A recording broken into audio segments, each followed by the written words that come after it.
You're listening to the Meet the Farmers podcast with me, your host, Ben Eagle. For previous episodes, visit thinkingcountry.com or find the podcast on iTunes or SoundCloud by searching for Meet the Farmers.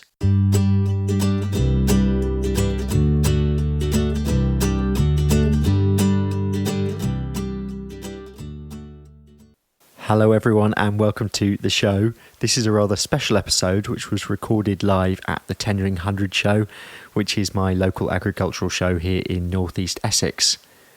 On the day I went along to the Farming and Countryside arena, which is organised by local farmer David Lord, and we brought together a number of conservationists and David himself and talked about a wide range of issues to do with the countryside, food, farming and conservation. So I hope you enjoy the results. Please do subscribe to the podcast. I cannot tell you how much that helps in terms of helping to grow it. I want to thank Tom Bland for all his help with production, as always, and also the Chadacre Agricultural Trust, who are supporting this particular episode, as well as all episodes that are based in East Anglia throughout this year. So let's head over to Lawford Park and the Tendring Hundred Show. Ladies and gentlemen, boys and girls, welcome to the Tendring Show. I hope you're all having a brilliant day, and welcome to the Farming and Countryside area.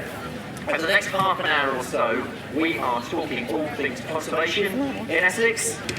We are recording this session, just so everyone's aware, for the Meet the Farmers podcast, which is available on iTunes and SoundCloud and thinkingcountry.com. So if we could start by just going around the ring, and if you can introduce yourselves.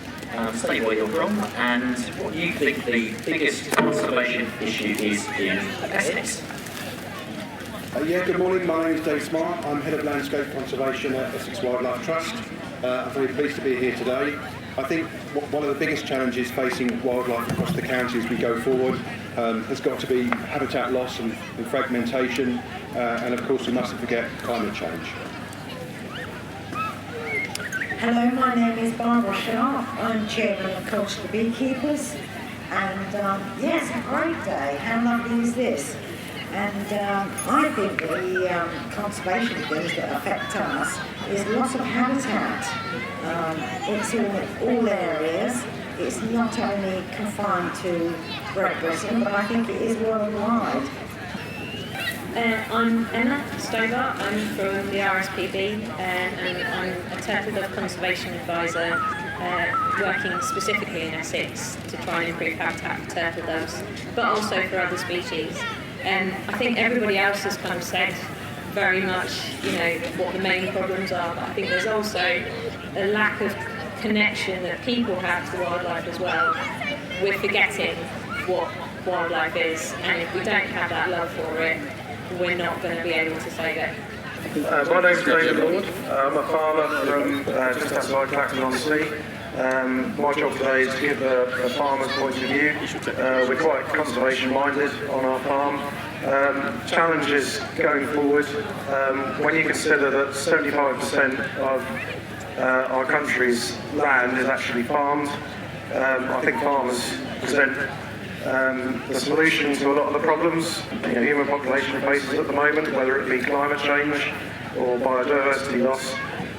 But I think that the thing which, from a farmer's point of view, the thing which concerns me the most is the lack of delivery from government of the various schemes which are supposed to be there for farmers to deliver these solutions.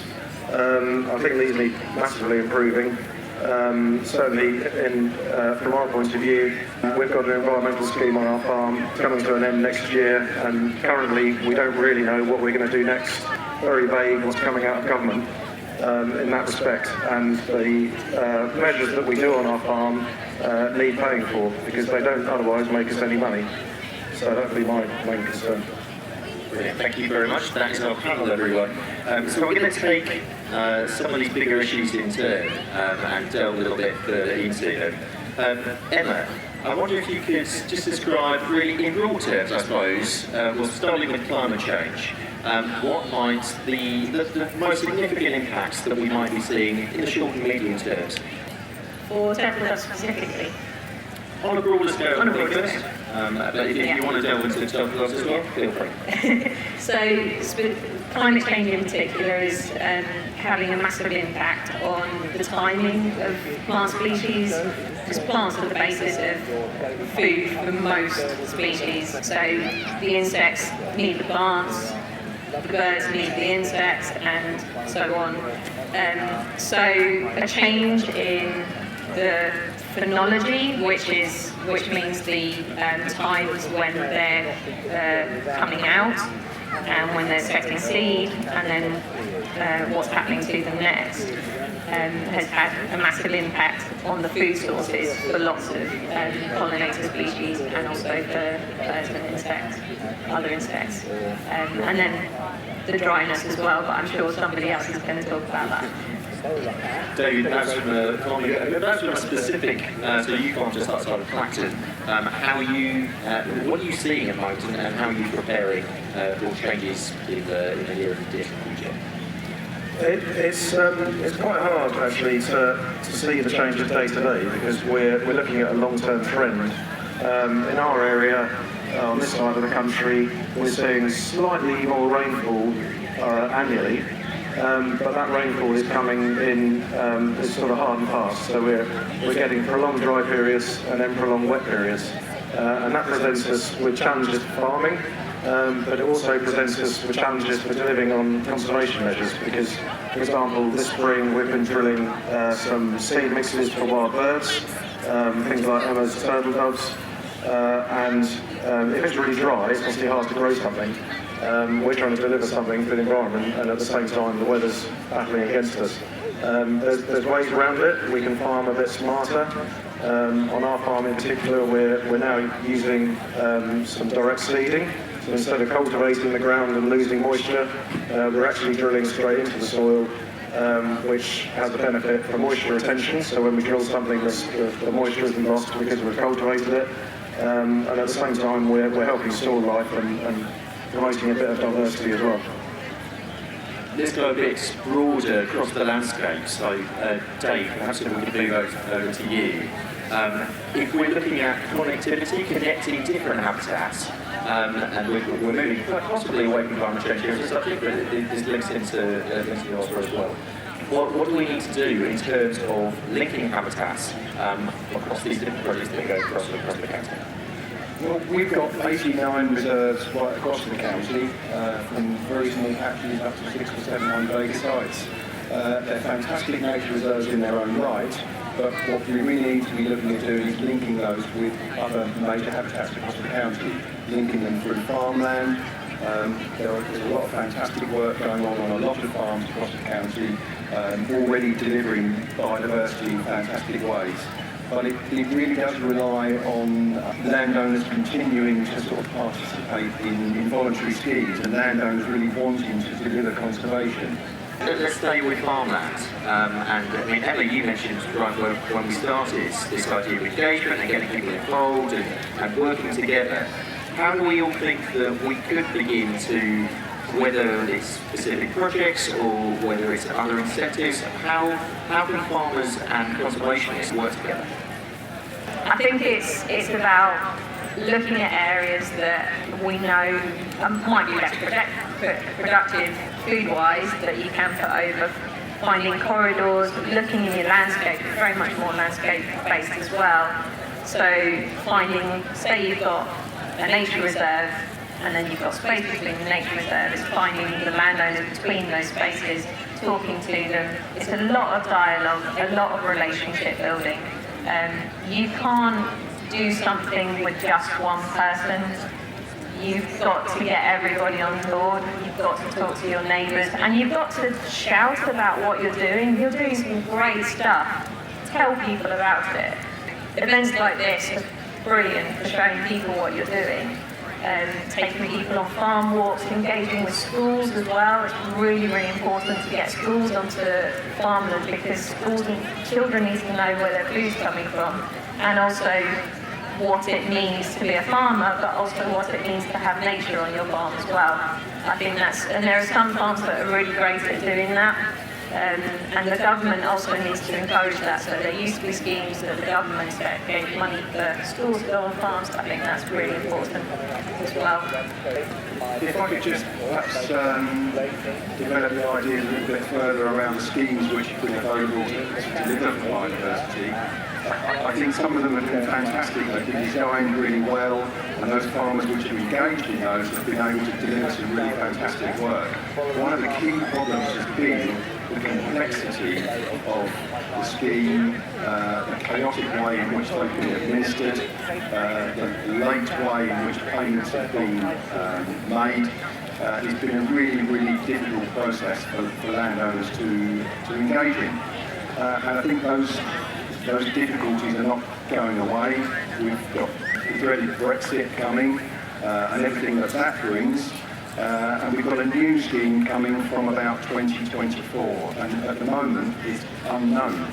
So we don't know what that's going to offer, we don't know how that's going to deliver for wildlife, which is why Essex Wildlife Trust is getting very heavily involved in working with the authorities, looking at the 25-year environment plan.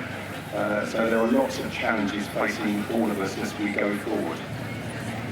Let's talk about some good news stories over the last 10 years or so. What's been going well with all your different hats on? I'm just interested in here. What's been going well in terms of conservation, and what can we learn from that? What's worth taking forward? As for coastal beekeepers, we're working alongside trying to reintroduce the native black bees.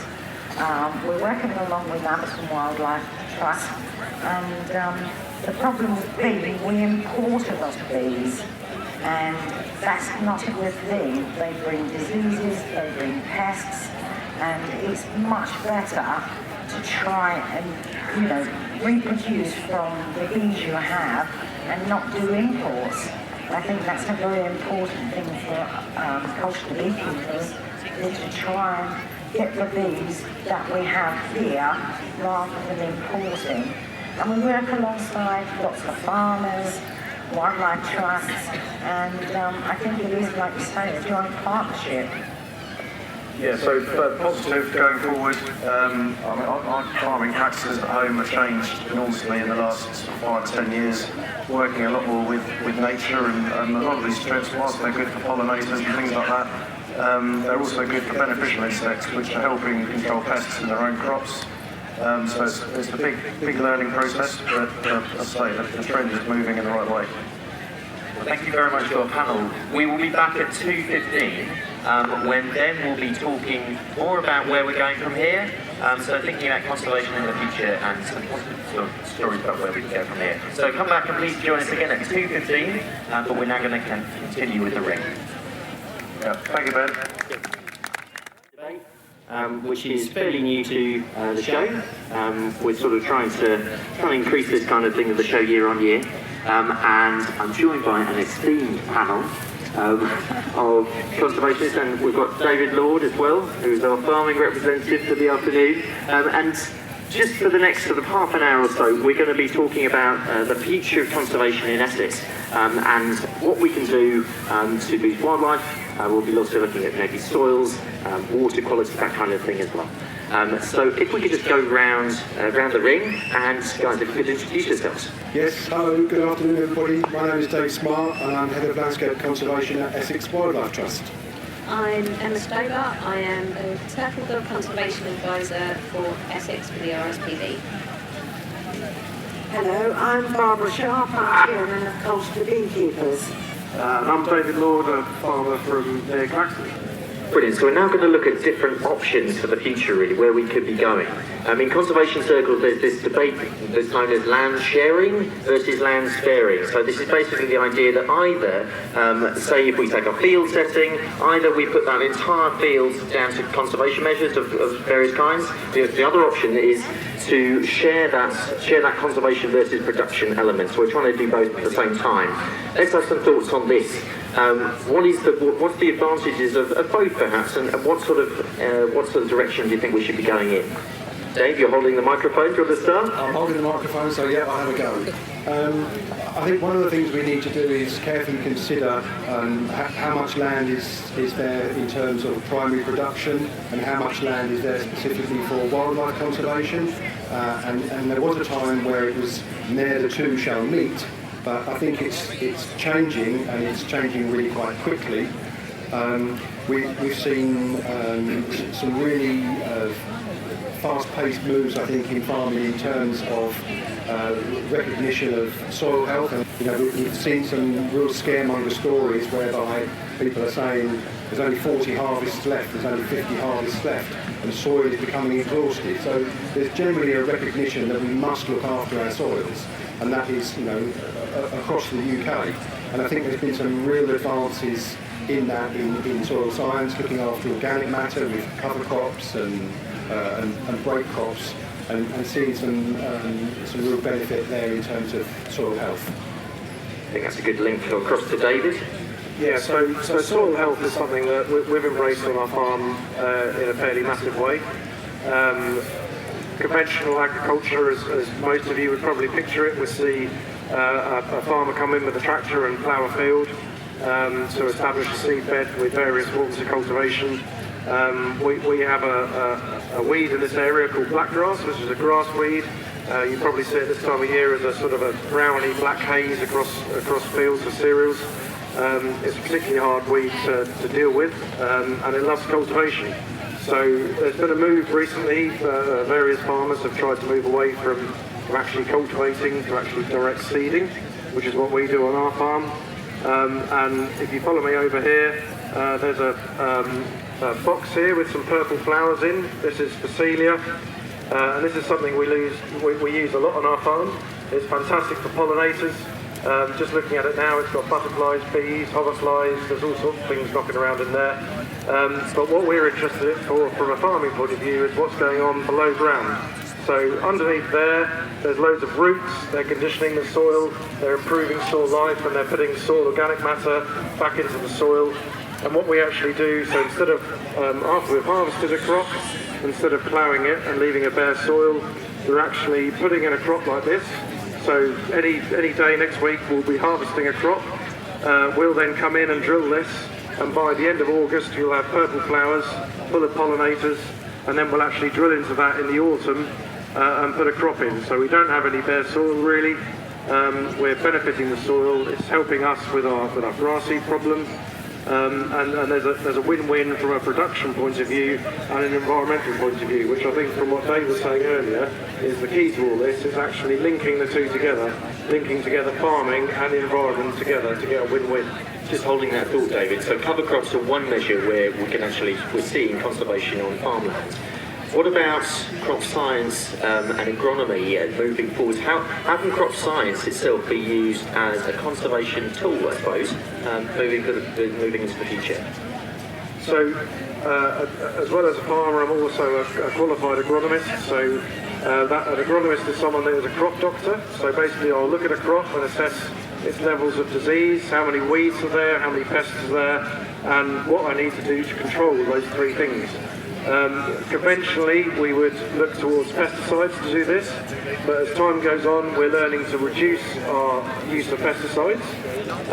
We will always need them. They're necessary in certain cases, but very much now we concentrate on a thing called integrated pest management, which is a process whereby a farmer introduces diversity into his cropping. So we use lots of different crops. On our farm we're growing 5 different crops in a rotation, and the idea is that we space those crops out so that we reduce the pest burden on each one, so we're not repeating cropping, which any gardeners out there will know. If you keep following one crop again and again, the pest numbers will build up. So that diversity is key from that point of view. But also with these cover crops, we're actually adding to that. So we're like giving it a boost, a turbo boost in terms of diversity. Something that we were talking about first thing this morning, I'm going to bring Emma in here actually, because you raised the point first and foremost, is actually that conservation and farming moving forward, it's about bringing people together as well. There are various projects going on, one of which is called farmer clusters, So this is actually bringing groups of local farmers together across the country to work together on joint projects. Emma, do you think that this could be a good model for moving forward? It's a fantastic model. It encourages collaboration. It also allows you to provide a much wider variety of habitats across a wider landscape. So what might happen is one farmer might have some great habitat for, so maybe great hedges and scrub area, but won't have a pond, for example, but their neighbouring farmer has a pond. And that creates the kind of stepping stones, corridors for creatures to move around, to thrive and to flourish. But it also provides the farmers with, again, a support network as well. It's a place where people can talk to each other about what they're doing and also show other people what they're doing as well. We often take people to farmers that are doing things, and we invite the neighbours along, and the neighbours say, oh, I could do that, that's great. You know, it's not rocket science, but it does need to be shown and encouraged as well. And yeah, farming classes are a really great way of doing that. Let's get a bit radical, because I feel like we need to be a bit radical today. We're going to talk about, some of you here today might have heard of another relatively new thing in conservation called rewilding. It's less likely to have more of an impact in where we are in this part of the country on the east. But I'm just wondering if we could go around the panel and just give some thoughts on what rewilding is, because it can be different things for different people, and whether it should play a part in conservation in the future. Yeah, you're right. Rewilding is a really popular term these days. There are a number of flagship projects, I think, around the country. One of which I think is in Sussex called Net, where it's a 2,000 or 3,000 acre estate where the family was struggling to make money farming conventionally, and so they took down all the fences, they sold all of their farming equipment, they got a fence around the outside, and they put some cattle inside and allowed the cattle to do their own thing. I think along with some rare breed pigs and one or two other grazers, and basically it allowed nature to reclaim the landscape. And I think it's been very, very successful. It's created a real diversity of habitats. There's been a significant increase in the wildlife in that kind of managed landscape. And key to that farming family, it has been very profitable for them. I think they've managed to diversify in terms of glamping and visiting the farm as well. So it's been a real challenge for them, I think, but ultimately it's been very successful. And I think it has got a lot of benefit to it. I think there's quite a lot of good ideas which have come out of that, which I think can be rolled out over much more of the country as a potential. But I think the landscape needs to suit this approach. You need to have a big enough parcel of land in order for it to be able to work. And as is the case with many of these schemes, it is not going to be a suitable approach everywhere. So rewilding, I'm not sure if Chris Packham is here. It's something that he loves to talk about. As a farmer, obviously I want to farm my land productively, so I need to, my aim is to produce crops. I struggle with the idea of rewilding the landscape, which to me is a productive asset, so I can produce food from it. Our country is about 58% self-sufficient in food, which currently doesn't cause us a problem, but if there's a worldwide reduction in food supplies, then we could see massive food inflation, which could be a pretty bad thing for the economy. Earlier we're talking about insects and using them as an example for species that are struggling. And when you look at all of those individual species that are struggling, they need specific habitats. And actually sectioning off an area of the countryside to leave it to be, or grazing it extensively, whilst that adds diversity, actually it might not help the insect species and the other species we really need to help. And those ones actually need managed habitat, and that requires human input and time and money to actually achieve those things. As we can link onto that, touch you to obviously if you any other rewilding comments, please bring them in. But the future for nature reserves as well, I want to fit this in. Actually, are nature reserves themselves, which has been a big part of conservation strategy over the last generation, are they enough? No. So, basically. I like simple answers. Yeah. So, with nature reserves, they are fantastic places. If you want to go and see wildlife, you will see them in a nature reserve. But they are managed landscapes as well. But they cannot live by themselves. They cannot be an island. If you have an island, it doesn't grow. You get to a capacity, and that's it. What you need is connectivity. You need areas for the birds, for the creatures, for the animals that live in the nature reserves to spread and to move into the wider countryside. And you can only do that by managing areas for wildlife around the nature reserve.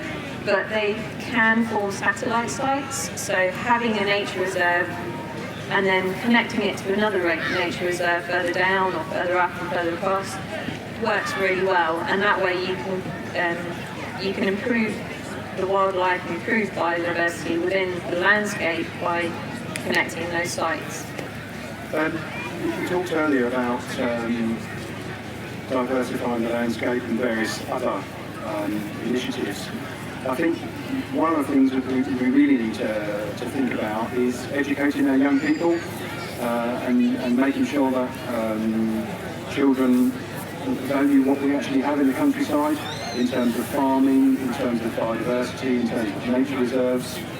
So I think it's really, really important that we focus on educating our young people. There's some really dynamic youngsters out there at the moment, some of which I came across just earlier this week, organising a climate change conference at the Bloom Academy in Malden. Brilliant stuff. So I think that's a really, really important strand that there really needs to be some traction on. But again, we spoke earlier about government policy and about voluntary initiatives and people actually really wanting to get involved in this kind of thing. So there are some real unknowns out there. We're concerned about government policy, and we'll be pushing with the decision makers in the coming months and years to make sure that the environment really does get looked after, and we really want to engage with landowners and farmers going forward too. I think what I take away from this is that everybody is trying to work towards the same aim, and I think in the future that's going to improve immensely. You know, you from the birds, you from the wildlife, us from the bees, you from the farmers.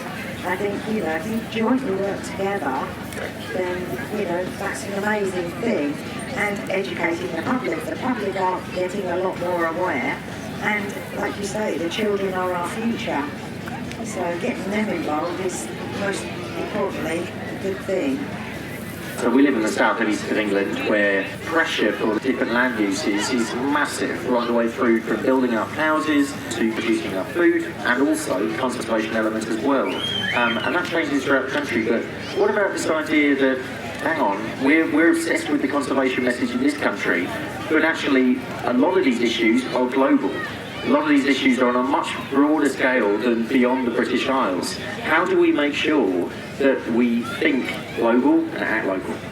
Yeah, so you've touched on a really key thing which is going to happen in the next few years. So we're going to see a post-Brexit food policy that is potentially going to hamper farmers' ability to produce food in favour of the environment, which to me is a good thing. But at the same time, it's highly likely that we're going to be importing food from countries which will be producing to much lower standards than ourselves. And I think that's something the government needs to really address, because effectively farmers are going to be hamstrung on food production because we're going to have cheaper imports produced to lower standards. And from a consumer's point of view, I mean, you guys are really worried about the environment. So locally in this country, great, farmers are going to be doing lots of good stuff, but actually all you'll be doing is exporting your environmental conscience. So the destruction of rainforests, the clearance of woodland, the use of pesticides which are banned in this country for the right reasons, that's all going to be happening in other countries. And I think that's a key thing which needs to be addressed. And I'm really pleased to see that as a group, so farmers, NGOs, environmental NGOs, we can all stand together and argue for the same thing. Let's bring some optimism back. We're acting locally. There are initiatives like Open Farm Sunday, which happened back in June. So that's an opportunity for all you guys to go out and visit farms. If you go on the LEAF website, linking environment and farming, there's a map of lots of different farms that are open to the public. That's in June every year. And there are lots of other smaller initiatives that are going on as well. And I think what we're seeing in a very small way here today, as David said, we are all singing off the same hymn sheet here. We know what the issues are. We largely know what we need to do about it. But how can we all, just as general public, how can we help to do our bit? Think local, buy local produce, visit your farms, talk to your farmers, know what they're doing, understand what they're doing, and yeah, definitely keep in touch with what's happening locally. I totally agree with that. I think the more informed we can make the public, it informs us as well. Talking to farmers, talking to people from wildlife trusts and things, working together, I think is the way forward. Yeah, I think it's amazing that we are all singing from the same hymn sheet. Yeah, I mean, as a passing comment, I would just say just visit a farm. Just meet farmers. I mean, today there's several of them walking around with bowler hats. They all love talking about farming. That's true enough. Yeah, just get on a farm. Open Farm Sunday is a fantastic event. We just missed it. It's normally the first or second Sunday in June. But find your local farm and just talk to the farmer, because they're the actual people that are dealing with the issues day to day.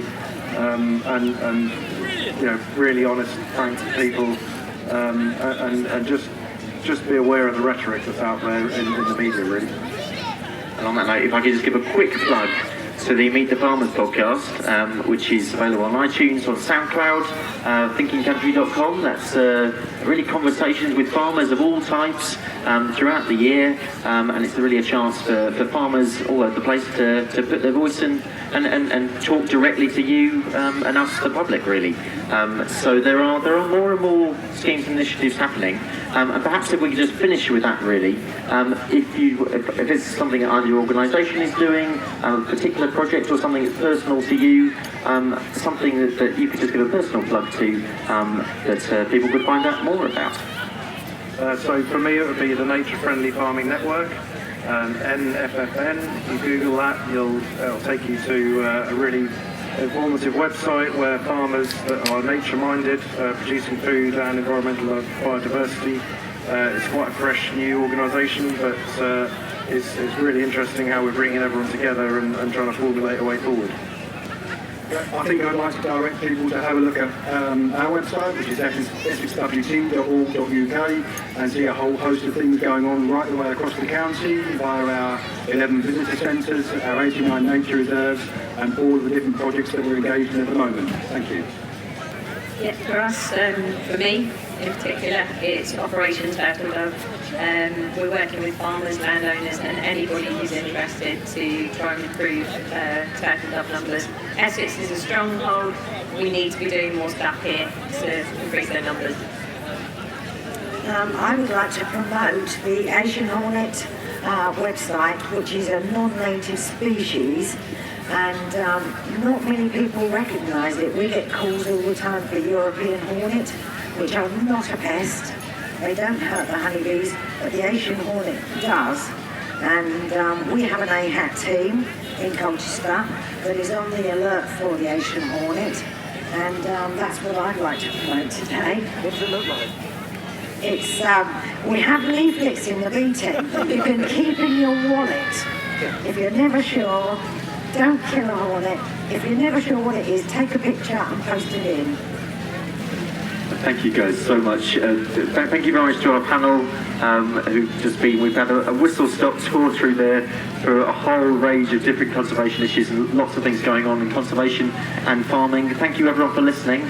That's it for us for today, but there's so much still going on at the show, so please have a brilliant rest of your day. And I want to set you all a little challenge, as David alluded to there. If you see someone with a bowler hat, please do ask them a question to do with farming, because they will gladly talk to you for hours and hours and hours about it. So please just talk to a farmer. That is my final message. Thank you very much, and enjoy the rest of the show. Big thanks once again from me to our panel at the show on the day: Farmer David Lord, Emma Stobart from the RSPB, Dave Smart from Essex Wildlife Trust, and Barbara Sharp from Colchester Beekeepers. Next time we'll be talking beef and longhorn cattle. I'll be visiting Silas Headley Lawrence in Oxfordshire. In the meantime, thank you very much for listening to this episode and other episodes. Please do subscribe to the podcast on whatever platform you usually listen.